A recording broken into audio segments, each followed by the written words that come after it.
Hey guys, it's Adam here. Today we're going to be talking a little bit about car issues. We all run into them from time to time, and I had a particular issue that I ended up running into that I feel like I could be a help to somebody as far as solving that. So I figured I'd post this video.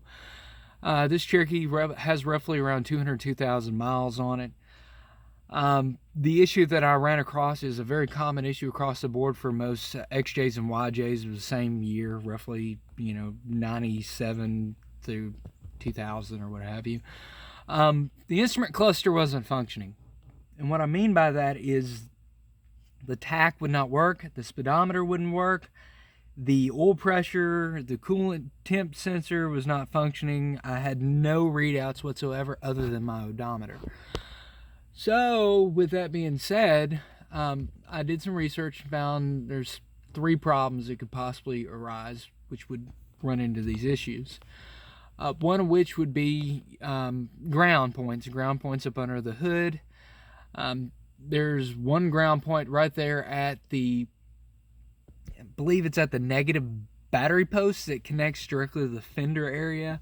I don't have everything popped up to show you. There's another ground point, and it's on the ignition coil that runs to the distributor. There's 2 bolts and there's 2 ground points on that, and typically they'll get boogered up and you'll have issues.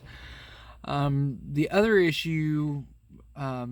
possible fix could be the Molex connectors in the cluster itself, and they get corroded up, they get worn, they end up wearing out, and you don't have continuity between the cluster module and the connector.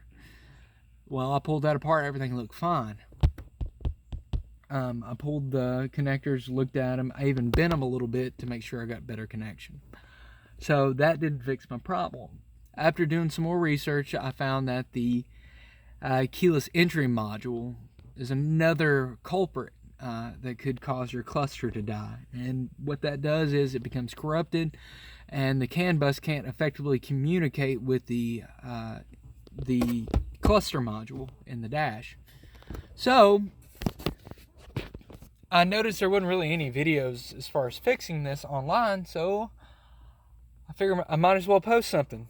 So now, as you know, this dome light right here gets really hot. Now, inside this dome light is the keyless entry module. Make sure whenever you pull this thing down, you don't put your finger there on that freaking light and burn the hell out of your hand, because it's no fun. I've been burned before. To easily remove this thing, you just grab it from the back end, you push it, and this whole thing will drop down. Don't burn yourself.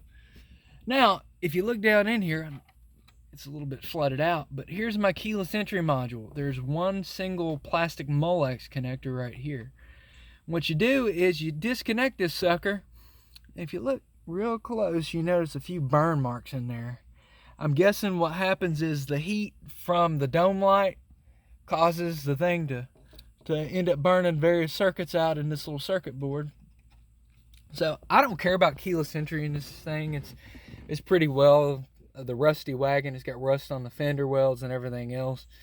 It's whatever. Somebody wants to steal it and they want the vehicle that bad, they can take the sucker.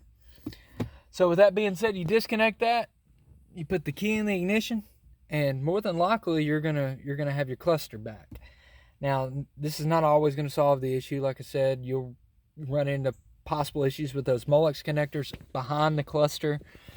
You might run into issues with ground, but also another issue you run into is electrical connections inside the door. They'll degrade out.